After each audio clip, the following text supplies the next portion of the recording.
This episode of Housing for Good is brought to you by listeners and supporters just like you. If you believe in creating safe, stable, and affordable housing for everyone, consider supporting the McPherson Housing Coalition. Your donation helps us provide housing solutions, support services, and hope to those who need it the most. To donate, visit our website, McPhersonHousingCoalition.org. All donations are tax deductible. Thank you.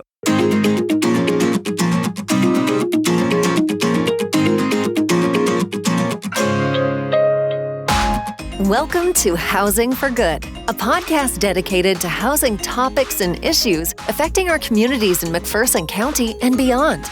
With years of experience and expertise, hosts Chris Goodson and Carolyn Moore discuss housing challenges and opportunities with other experts from a variety of housing fields.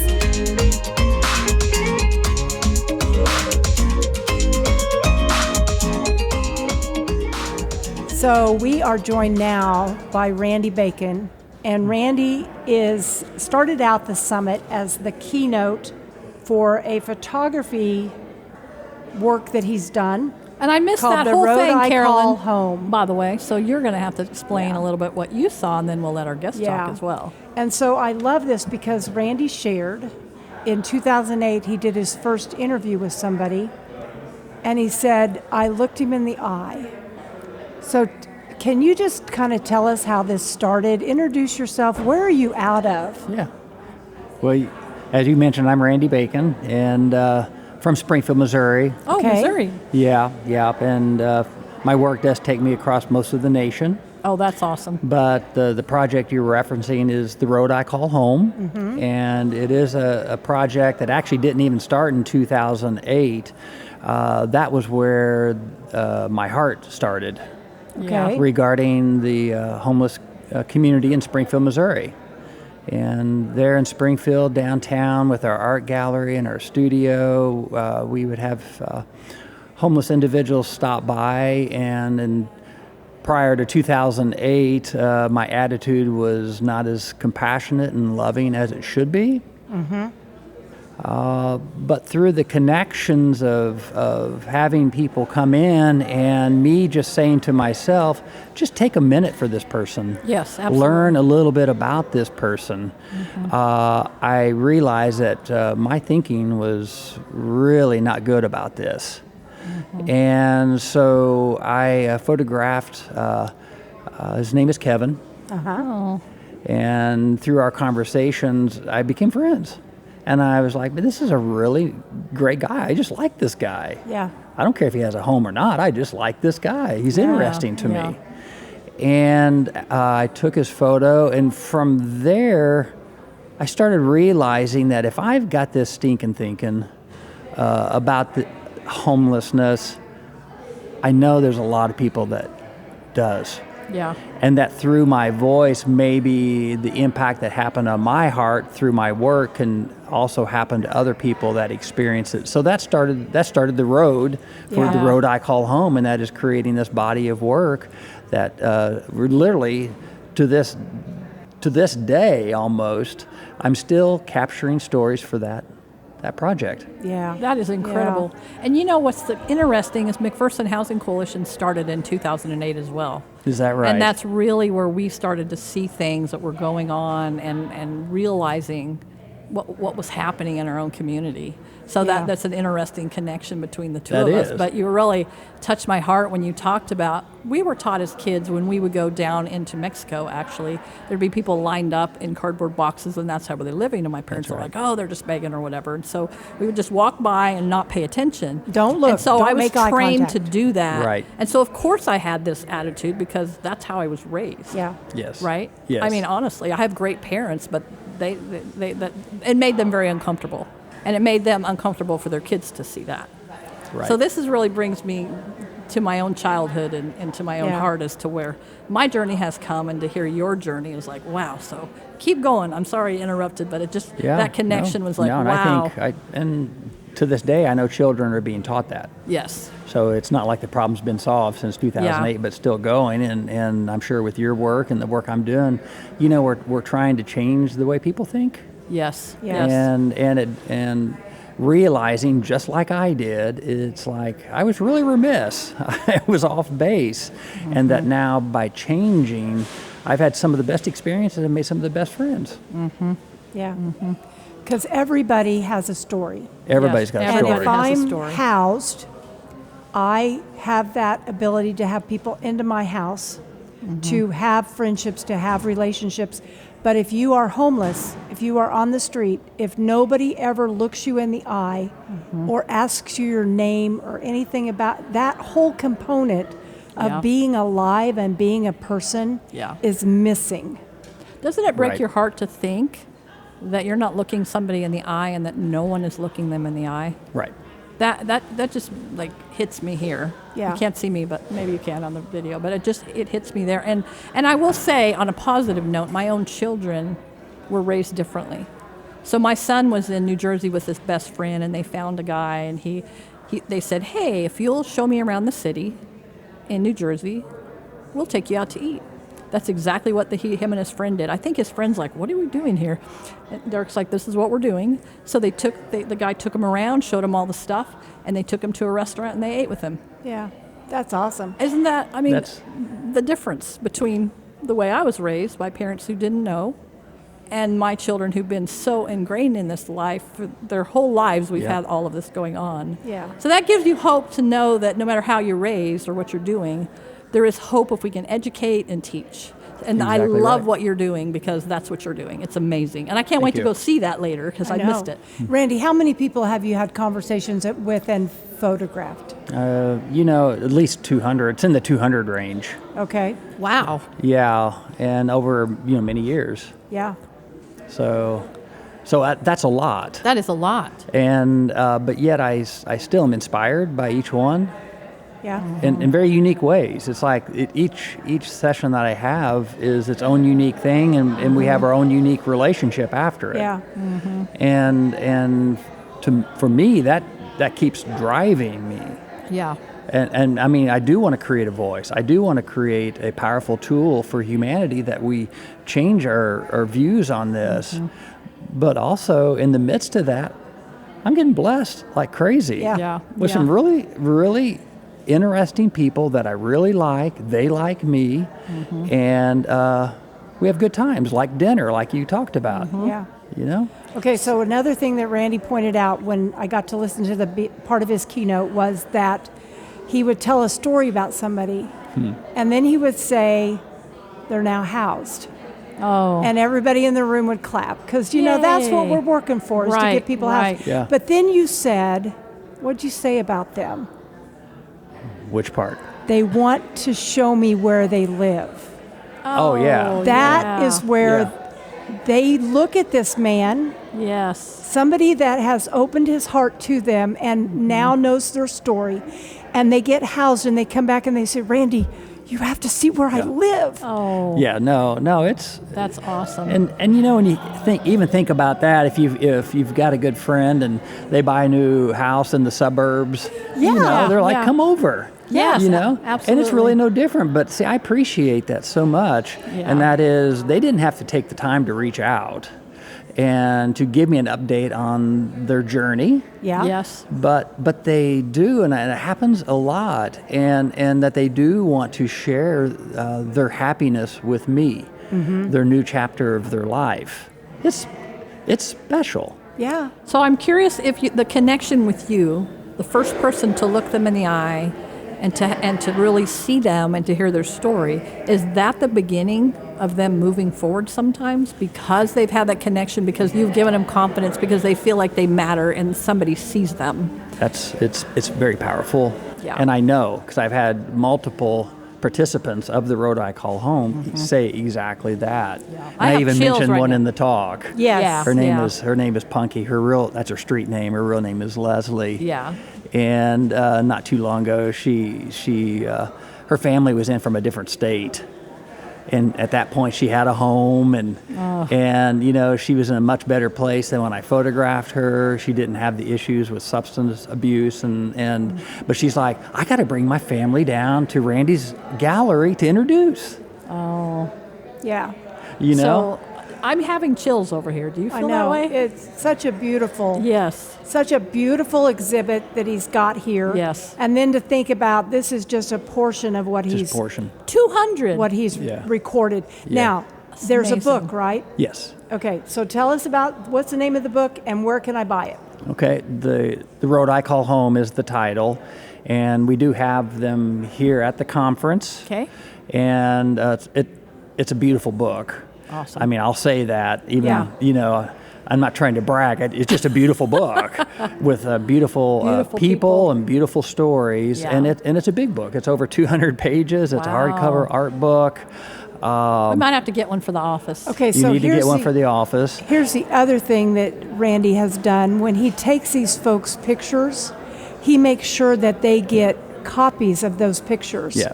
And he shared that for some of these guys, men and women, it's the only picture they have of themselves. So if you think about being homeless, we work every day with folks who lost their ID or their Social Security or any important papers. Okay, well, what about the photo albums? What Right. about anything that documents your life growing up? Right. That's all gone too. Right. And so it just almost makes me cry when I does. think about just giving somebody a picture of themselves. Right. And art, pictures and photography is so beautiful and it's so meaningful. People don't understand the importance of that. I know on our properties, we're looking to try to add more beauty by adding sculptures and different things. And people are always like to us, why are you making this so beautiful?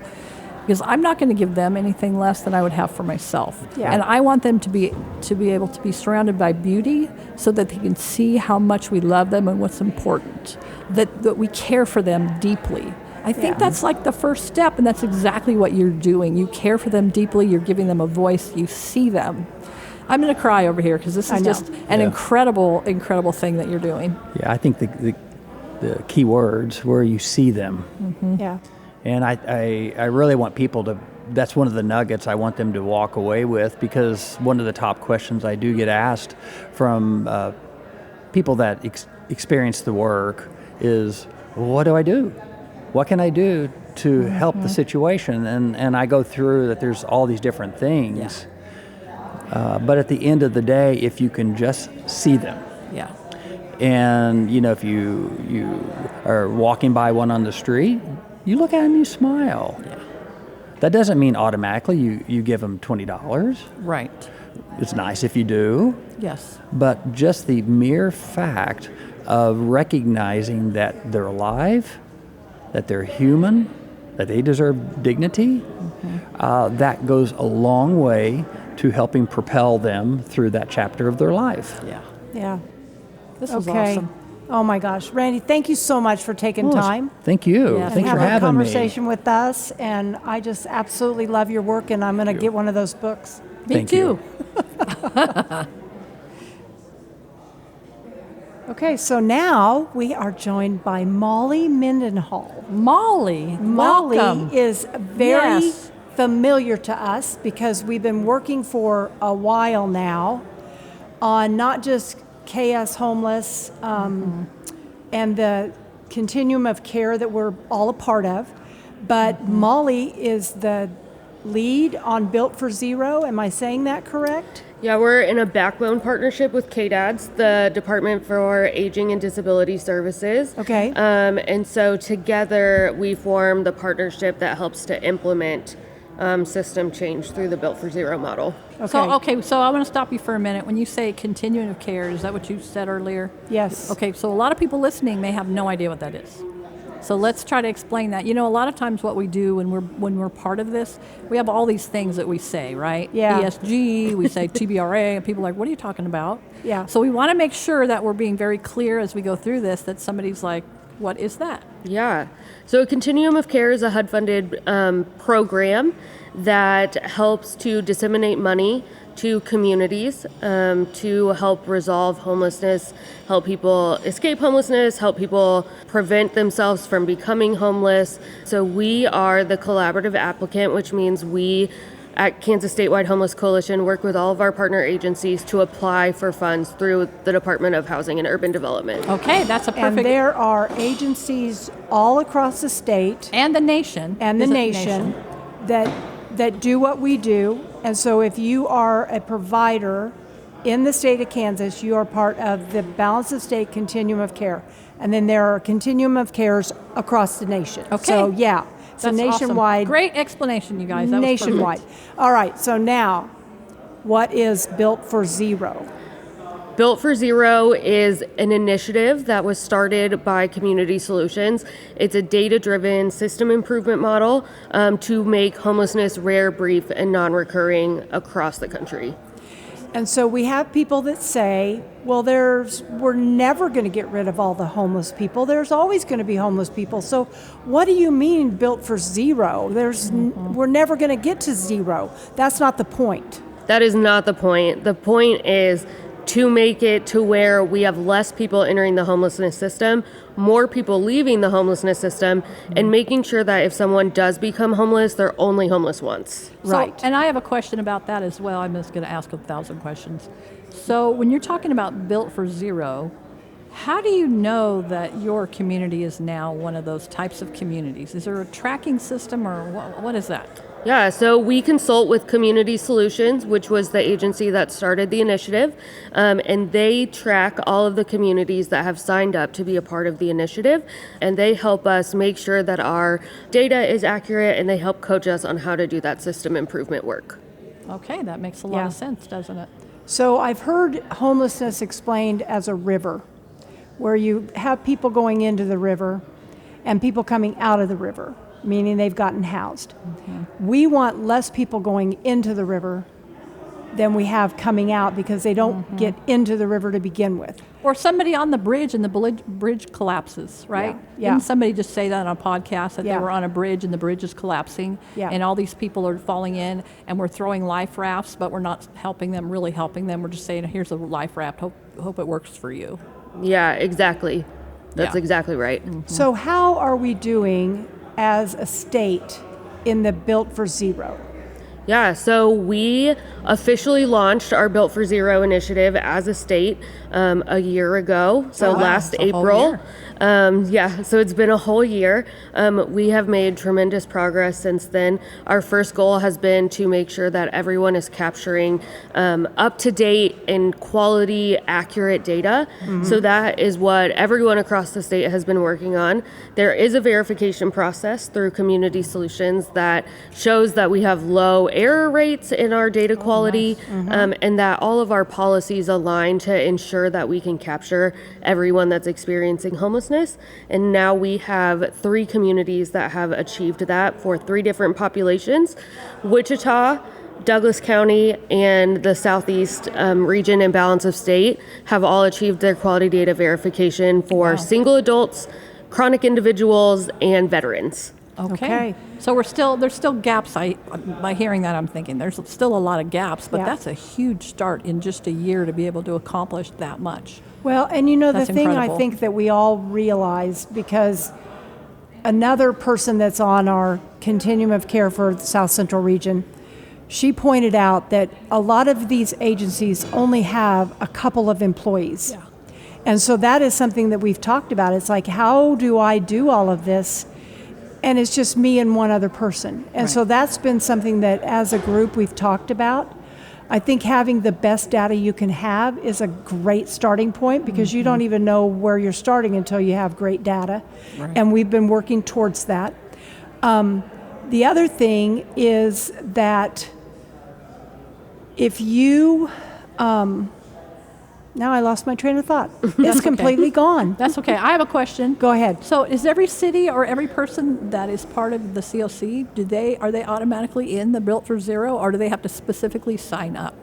Do you mean agency or person experiencing homelessness? No, agency. So is every single agency then part of this Built for Zero automatically, or they had to say, hey, hello, raise my hand, and yes, I want to be a part of this? So every agency that is funded by the Department of Housing and Urban Development is part of it, because they are required to participate in the COC as part of their funding.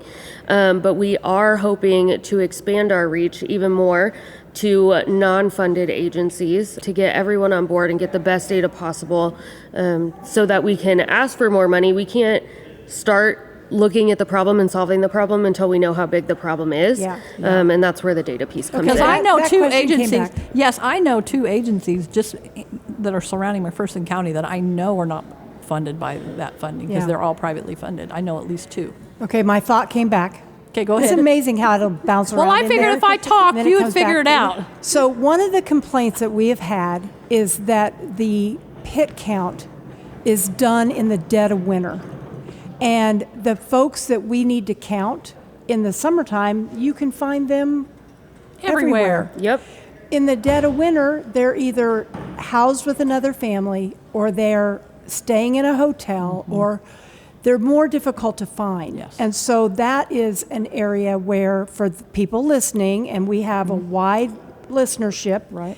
if you have any say on when that pit count is done, we need your help in this area. Yeah, absolutely. That is one of our biggest barriers with the pit count, and because of that, we do undercount people, Yeah. Especially in our rural areas. You talked about how a lot of agencies might only have a couple of staff, but they cover 4 counties. Yeah. There's absolutely no way they can go out and count every single person in those 4 counties with 4 Yeah. staff. So that's, again, where this data piece comes in. We're getting more accurate data than just that one night, and we can see trends throughout the year on when we're seeing more people, when we're seeing less people, and are we actually reducing homelessness throughout the year instead of just maybe one night when it's really cold and everyone is utilizing their resources. So should we be doing it on more than one night, do you think? Should you think it should be like a week? I wish that they would do 2 counts a year. Okay. I understand that they're probably never going to change the winter count, but I wish that they would do a spring or a fall count, maybe not even summer, because when it gets really hot here in Yes. Kansas. It does get hot. Yes. And so sometimes people do the same thing in the summer as in the winter when it's really hot. Yeah. They go inside, they find people they can stay with. So if we did a more mild weather count, like in the Yeah. fall, maybe like, I don't know, early October, Yeah.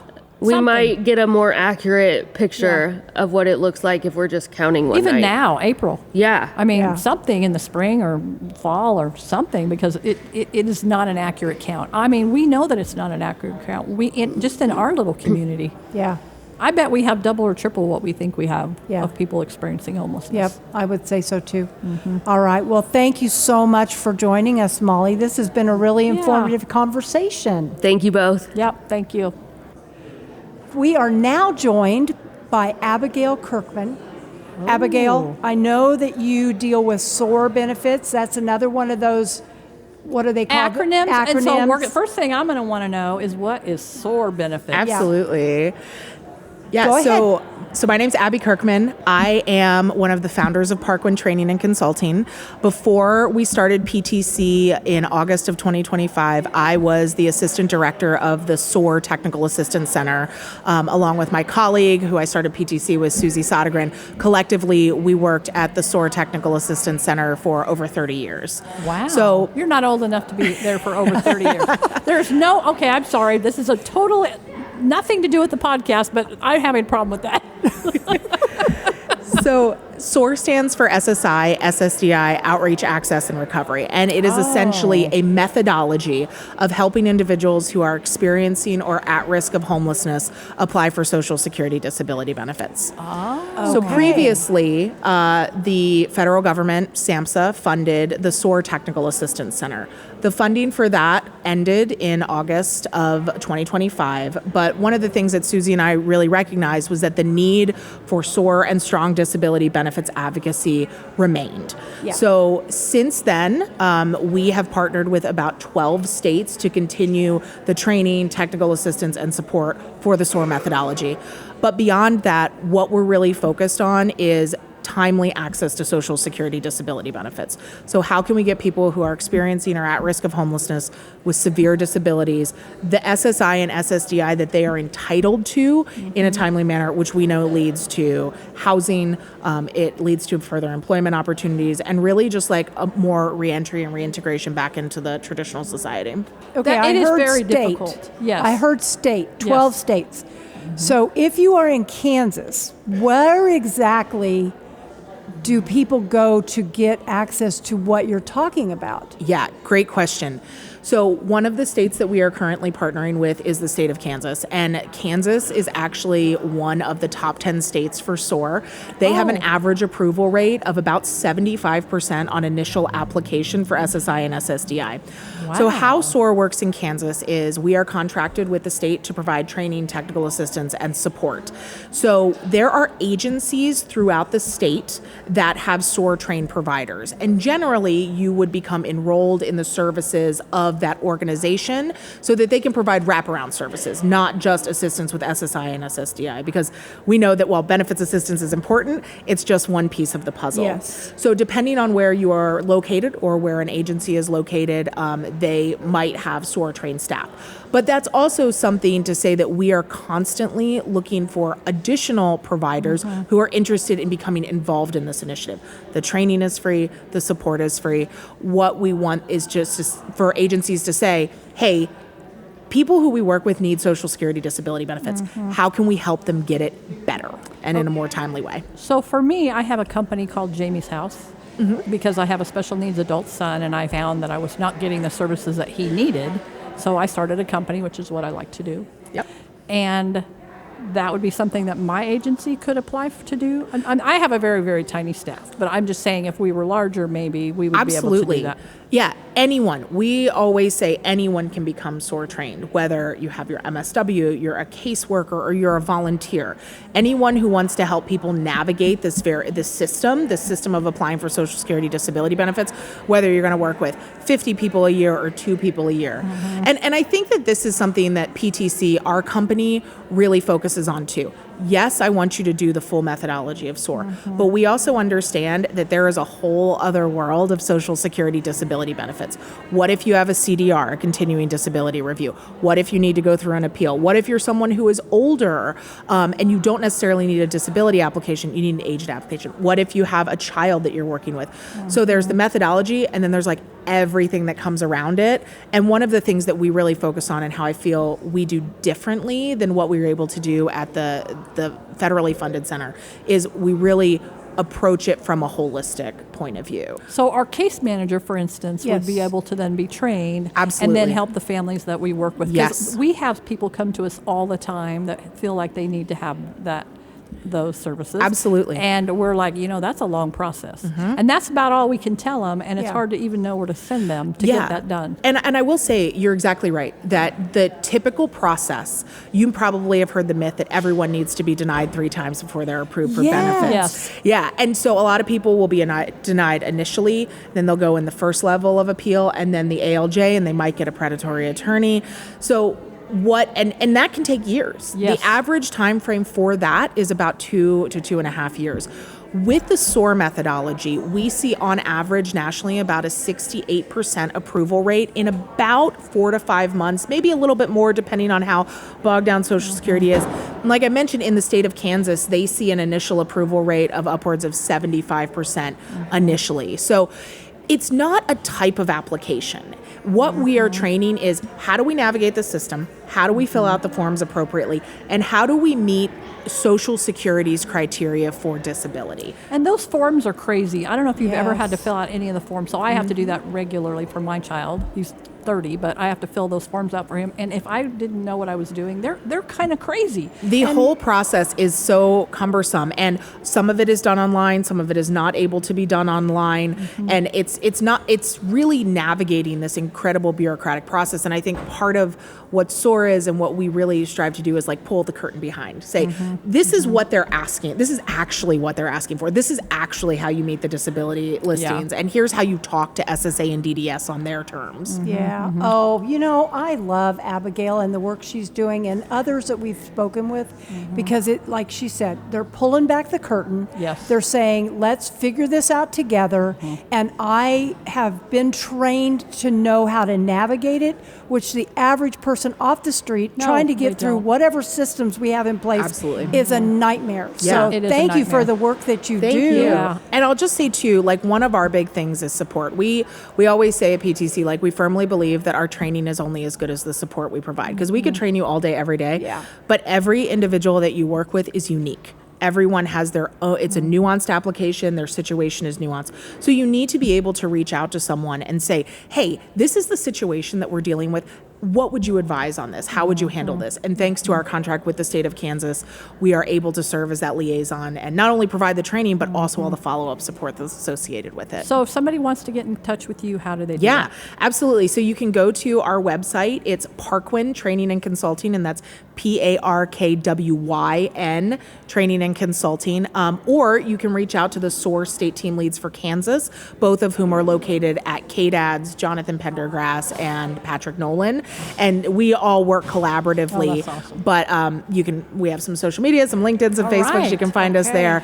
But we are a new company. We're growing, but we have such experience with SOAR. So we're just looking forward to engaging with more providers across the country. And I would say just please reach out Yeah. to the Yes. agencies if you need help, because I know this is a big barrier for a lot of It's a people huge that barrier. we work with. Yeah. Yeah. So please reach out to them. And I'm sure that they have to have agencies across the nation again, because we are a national, international Yeah. podcast. So if you're out there, find those resources for yourself or your family members or your children so that they can have what they need. Yeah. And maybe you want to be an advocate and get the training so you can help people navigate the forms and the process of applying. So Yep.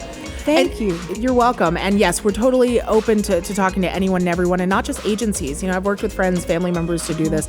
It's such a need across, and figuring out how to navigate the system is such a bear, and we try to really break it down. Bear. Yeah, Thank that's you. great. Thank you for stopping by.